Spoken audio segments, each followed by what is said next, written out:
Hello guys, ഇന്ന് പെരുന്നാളാണ്. പെരുന്നാളിന് നമ്മൾ മെയിൻ പരിപാടി ഫോട്ടോ എടുക്കലാണ്. പിന്നുള്ളത് പെരുന്നാൾ നിസ്കാരം. ഞാൻ തൊപ്പിയിട്ട് വലിയ ആലമീനായി പോകാൻ നിൽക്കുകയാണ്. ജയ്യുണ്ട്, ഇപ്പച്ചിയുണ്ട് എൻ്റെ കൂടെ. പള്ളി ഇവിടെ തൊട്ടടുത്താണ്, അതുകൊണ്ട് പള്ളിക്ക് നമ്മൾ നടന്നാണ് പോയത്. പള്ളിയിലെ നിസ്കാരമൊക്കെ കഴിഞ്ഞ് കുത്തുബക്ക് ഉസ്താദിൻ്റെ മെയിൻ ഉപദേശം അതിര് കടക്കാതെ ആഘോഷിക്കണം എന്നാണ്. ആഘോഷം ഓവറാക്കലാണല്ലോ ഇപ്പോഴത്തെ ട്രെൻഡ്. ഉസ്താദ് പറഞ്ഞത് ഞാനും അംഗീകരിക്കുന്നു.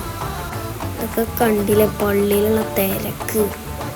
ഞാൻ നോക്കുമ്പോൾ എല്ലാവർക്കും പുതിയ ഡ്രസ്സാണ്. നമ്മളങ്ങ് വീട്ടിലെത്തി. അപ്പോൾ അംദുവിൻ്റെ ഫോട്ടോ സെക്ഷനാണ് ഈ കാണുന്നത്. അംദുവിൻ്റെ ഫോട്ടോ എടുക്കാൻ തുടങ്ങിയ പിന്നെ മമ്മൻ്റെ ഫോണിൻ്റെ ഗാലറി ഫുള്ളോൺ നടക്കും.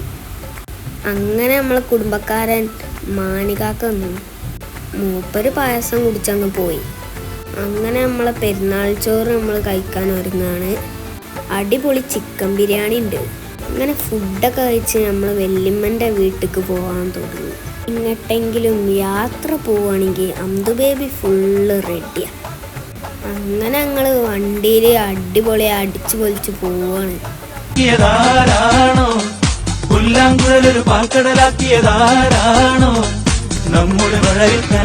അങ്ങനെ ഗായ്സ് ഞങ്ങൾ വല്യമ്മാൻ്റെ വീട്ടിലെത്തി. ഞങ്ങളെ കസിൻസ് അതാ ഈഗർലി വെയിറ്റിംഗാ. ഇവിടെ എത്തിയ പിന്നെ പ്രത്യേക ഒരു വൈബാ. എല്ലാവരും നല്ല ത്രില്ലിലാ. ഇതാ ഈ കാണുന്നതാണ് നമ്മളെ വല്യമ്മ. സുന്ദരിയല്ലേ? ഞാനിതാ ഇവിടെ സ്കൂട്ടറൊന്നും ഓടിക്കാനുള്ള ശ്രമത്തിലാണ്. പക്ഷെ മമ്മ എന്നെ ചീത്ത. ഇതാ ആ കാണുന്നതാണ് ചെറിയമ്മായി. മനാനെ പുതിയ കുപ്പായട വിളിക്കുകയാണ്. ഇവിടെ ഫോട്ടോക്കും പോസ് ചെയ്ത് നിൽക്കുക. അങ്ങനെ അമ്മായി എത്തിയവനെ കയ്യോടെ മാറ്റിച്ച്. ഈ തറവാട് വീടിൻ്റെ പ്രത്യേകത ഇവിടെ എപ്പോഴും ആൾക്കാരുണ്ടാവും. പ്രത്യേകിച്ച് എൻ്റെ ഈ ചങ്സ്. എന്റെ ഫ്രണ്ട്സാ ഇത്. ഉടുമ്പ് സാലി, മാക്രി ജോസ്, ഇവൻ സായിപ്പ് പൊടിയൻ.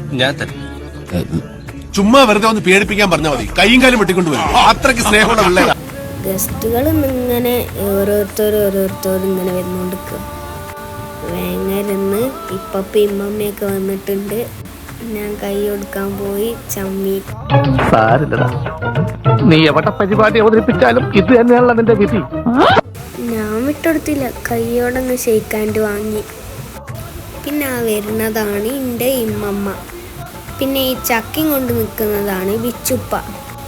ആരെങ്കിലും ഒന്നായി മൂപ്പർക്ക് എന്തെങ്കിലും കൊടുക്കണം. മൈക്കാക്കൻ്റെ മടിയിൽ ഇരിക്കുന്നതാണ് നൂനുക്കുട്ടി. പിന്നെ അത് വല്യമ്മ, ഇമ്മച്ചി, ഇമ്മമ്മ എല്ലാവരും ഉണ്ട്. അങ്ങനെ രാത്രിയായി നമ്മൾ തിരിച്ച് വീട്ടിലേക്ക് പോവാണ്. രാത്രി തന്നെ ഇക്കാക്ക തിരിച്ച് ഹോസ്റ്റലിലേക്ക് പോവാണ്.